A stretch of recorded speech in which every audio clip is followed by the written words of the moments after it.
Iran যুদ্ধের প্রভাবে এশিয়ায় জ্বালানি সংকট তীব্র আকার ধারণ করেছে। এমন পরিস্থিতিতে সংকট মোকাবিলায় আগামী 5 দিনের জন্য গাড়ি চলাচল নিয়ন্ত্রণ কঠোর করার সিদ্ধান্ত নিয়েছে দক্ষিণ কোরিয়া সরকার।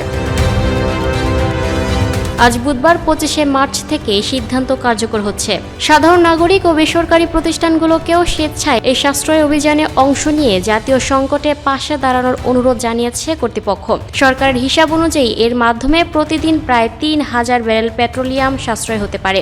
যুক্তরাষ্ট্র ইসরায়েলের সামরিক আগ্রাসনের জবাবে গুরুত্বপূর্ণ নৌপথ হরমুজ প্রণালী কার্যত বন্ধ করে দিয়েছে ইরান। ফলে বিশ্ব জ্বালানি বাজারে তীব্র অস্থিরতা তৈরি হয়েছে। এর ফলে জ্বালানি সংকটের পাশাপাশি এর দামও বহুগুণ বেড়ে গেছে। মধ্যপ্রাচ্যের ক্রমবর্ধমান ভূরাজনৈতিক উত্তাপ সরাসরি আঘাত এনেছে এশিয়ার অন্যতম শীর্ষ অর্থনীতির দেশ দক্ষিণ কোরিয়ায়। বিশ্ববাজারে জ্বালানি তেলের সরবরাহ ব্যবস্থা ভেঙে পড়ার আশঙ্কায় কঠোর অবস্থানে গেছে সিউল। সরকারি খাতের সকল কর্মকর্তা কর্মচারীর জন্য 5 দিনে একদিনে গাড়ি চলাচল বন্ধ রাখার নিয়ম বাধ্যতামূলক করেছে দেশটির সরকার।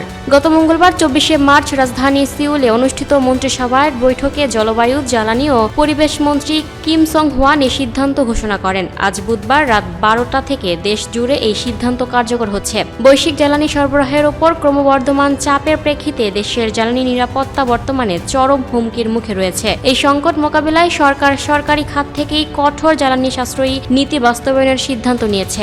নতুন এই নির্দেশনা অনুযায়ী সরকারি কর্মকর্তা ও কর্মচারীদের ব্যক্তিগত গাড়ি এবং সরকারি খাতের যানবাহনগুলো সপ্তাহে একদিন সড়কে নামানো নিষিদ্ধ থাকবে। গাড়ির লাইসেন্স প্লেটের শেষ সংখ্যার উপর ভিত্তি করে এই বিধিনিষেধ কার্যকর হবে।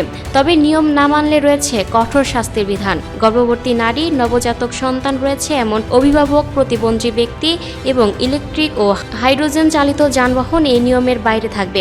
এদিকে জ্বালানি সংকট মোকাবিলায় বিশ্বের প্রথম দেশ হিসেবে জাতীয় জ্বালানি সংক্রান্ত জরুরি অবস্থা ঘোষণা করেছে ফিলিপিন্স। জ্বালানি নিরাপত্তা নিশ্চিত করতে গত মঙ্গলবার 24শে মার্চ একটি নির্বাহী আদেশে সই করেন ফিলিপিন্সের president Ferdinand Marcos junior. Lucky Akter, up to date news, Dhaka.